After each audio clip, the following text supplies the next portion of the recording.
اعوذ باللہ من الشیطان الرجیم، بسم اللہ الرحمن الرحیم۔ اللہ کی طرف سے انسانوں کے لیے موت کے بارے میں احکامات۔ آسمانوں پر جو فرشتے مختلف کاموں میں متعین ہیں، ان کو سال بھر کے احکامات ایک رات میں مل جاتے ہیں کہ اس سال فلاں فلاں کام کرنے ہیں اور فلاں فلاں شخص کے متعلق یہ عمل درآمد ہوگا۔ اس میں روایات مختلف ہیں کہ یہ احکام لیلۃ القدر میں ملتے ہیں یا شب برات میں۔ جون سی بھی رات ہو، کثرت سے روایات میں یہ مضمون ہوا ہے کہ اس رات میں ان سب کی فرصت فرشتوں کے حوالہ کر دی جاتی ہے جو اس سال میں مرنے والے ہیں۔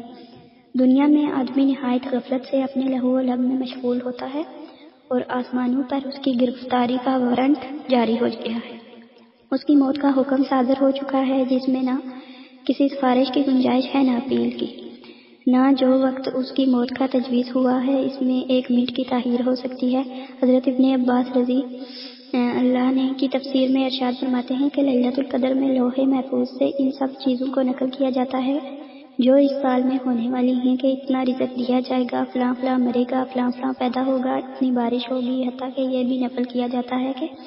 اس سال فلاں فلاں شخص حج کو جائے گا۔ ایک حدیث میں ابن عباس رضی اللہ فرماتے ہیں کہ تو آدمی کو دیکھے گا کہ وہ بازاروں میں چل پھر رہا ہے لیکن اس کا نام اس سال کے مدوں میں لکھا جا چکا ہے۔ ابو نصرہ کہتے ہیں کہ اس رات میں سال بھر کے سارے کام فرشتوں پر منقسم کر دیے جاتے ہیں۔ تمام سال کی بلائی برائی، روزی اور موت، تکلیفیں اور نرہوں کی رازانی اور گرافی تمام سال کی دے دی جاتی ہے۔ حضرت اکرمہ کہتے ہیں کہ شب برات میں سال بھر کے احکام طے کر کے حوالہ کر دیے جاتے ہیں۔ اس سال کے مدوں کی فرصت اور حج کرنے والوں کی فرصت دے دی جاتی ہے، نہ ان میں کمی ہو سکتی ہے نہ زیادتی۔ ایک حدیث میں حضور صلی اللہ علیہ وسلم کا ارشاد ہے کہ ایک شبان سے دوسرے شبان تک جتنے مرنے والے ہیں ان سب کے اوقات لکھ کر دیے جاتے ہیں، حتیٰ کہ آدمی دنیا میں نکاح کرتا ہے، اس کے بچے پیدا ہوتے ہیں، لیکن آسمان میں اس کا نام مدوں کی فرصت میں آ چکا ہے۔ حضرت عائشہ فرماتی ہیں کہ حضور صلی اللہ علیہ وسلم شعبان میں کثرت سے روزہ رکھا کرتے تھے، اس لیے کہ اس میں تمام سال میں مرنے والوں کی فرصت مرتب ہوتی ہے، حتیٰ کہ ایک آدمی نکاح کرنے میں مشغول ہے اور وہاں اس کا نام مدوں میں لکھا گیا ہے۔ ایک آدمی حج کو جا رہا ہے اور اس کا نام مدوں میں ہے۔ ایک اور حدیث میں ہے کہ حضرت عائشہ نے حضور صلی اللہ علیہ وسلم سے اس کی وجہ دریافت کی۔ حضور صلی اللہ علیہ وسلم شعبان میں روزے بہت کثرت سے رکھتے ہیں۔ حضور نے فرمایا کہ اس سب میں سال بھر کے مدوں کی فرصت بنتی ہے، میرا دل چاہتا ہے کہ میرا نام جب مدوں کی فرصت میں آئے تو میں روزہ دار ہوں۔ ایک حدیث میں ہے کہ نصف شعبان کی رات کو حق تعالی شانہ ملک الموت کو اس سال میں مرنے والوں کی اطلاع فرما دیتے ہیں۔ ایک حدیث میں ہے کہ روزانہ ہمیشہ جب آفتاب نکلتا ہے تو وہ اعلان کرتا ہے کہ جو نیک کام کرنا ہے کر لے، آج کا دن تیری عمر میں پھر کبھی نہیں آئے گا، اس لیے اس دن میں تیری جو نیکیاں لکھی جا سکتی ہوں لکھوا لے۔ اور 2 فرشتے آسمان سے اعلان کرتے ہیں، ایک ان میں سے کہتا ہے اے نیکی کے طلب کرنے والے خوشخبری لے اور آگے بڑھ، اور دوسرا کہتا ہے اے برائی کے کرنے والے بس کر اور رک جا، اپنی ہلاکت کا سامان اکٹھا نہ کر۔ اور 2 فرشتے اعلان کرتے ہیں، جن میں سے ایک کہتا ہے یا اللہ حج کرنے والوں کو اس کا بدل دے، اور دوسرا کہتا ہے کہ اے اللہ مال کو روک کے رکھنے والے کے مال کو برباد کر۔ عطا بن یسار کہتے ہیں کہ جب نصف شعبان کی رات ہوتی ہے تو ملک الموت کو ایک فرصت دے دی جاتی ہے کہ اس میں جن کے نام ہیں ان سب کی اس سال میں روح قبض کر لی جائے۔ یہاں ایک آدمی فرش و فروش میں لگا ہوا ہے، نکاح کرنے میں مشغول ہے، مکان کی تعمیر کرا رہا ہے اور وہاں مدوں کی فرصت میں آ گیا۔ امام غزالی فرماتے ہیں کہ آدمی مسکین پر اگر کوئی آفت، کوئی مصیبت، کوئی حادثہ، کوئی رنج، کوئی تکلیف، کوئی مشقت، کوئی خوف کبھی بھی نہ آئے تب بھی موت کی صحیح نزع کی حالت اور اس کا اندیشہ ایسی چیز ہے جو اس کی ساری لذتوں کو مقدر کر دینے کے لیے کافی ہے، اس کے سارے راحت و آرام کو کھو دینے والی چیز ہے، اس کی غفلت کو زائل کر دینے کے لیے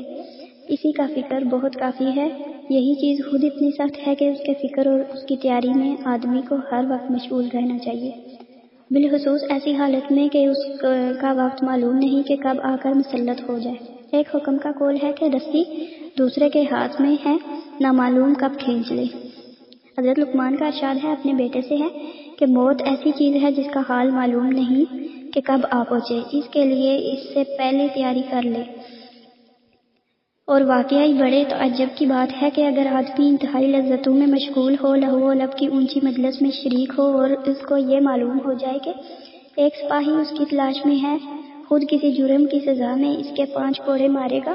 تو ساری لذت، سارا عیش و آرام مقدر ہو جائے گا، ختم ہو جائے گا۔ بلکہ اگر صرف اتنا ہی معلوم ہو جائے کہ اس کے پاس اس کی گرفتاری کا وارنٹ ہے، وہ آج کل میں اس کو گرفتار کر لے گا، تب بھی ساری لذتیں ختم ہو جائیں گی۔ رات کو نیند اٹھ جائے گی، حالانکہ اس کو معلوم ہے کہ ملک الموت ہر وقت اس پر مسلط ہے، اور موت کی سختیاں جو ہزاروں کوڑوں سے بڑھ کر ہیں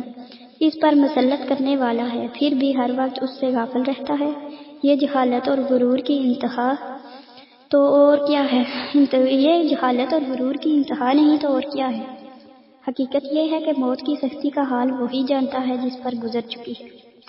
دوسرے کو اس کی سختی کا حال معلوم نہیں ہوتا، وہ صرف قیاس کر سکتا ہے یا مزے والوں کی یا پھر مرنے والوں کی حالت دیکھ کر کچھ اندازہ لگا سکتا ہے، اور قیاس اس طرح ہو سکتا ہے کہ یہ تو زائد چیز ہے کہ بدن کے جس حصے میں روح نہیں ہوتی اس کو کاٹنے سے تکلیف نہیں ہوتی، بدن کی جو کھال مردہ ہو جاتی ہے اس کو کاٹنے سے تکلیف نہیں ہوتی،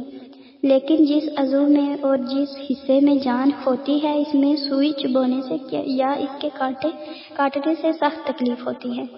پس بدن کے جس عضو پر کوئی زخم ہوتا ہے یا اس کو کاٹا جاتا ہے یا وہ جل جاتا ہے تو اس سے تکلیف اس وجہ سے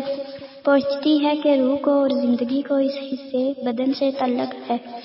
اس تعلق کی وجہ سے اس عضو کے ذریعے سے روح پر اثر پہنچتا ہے،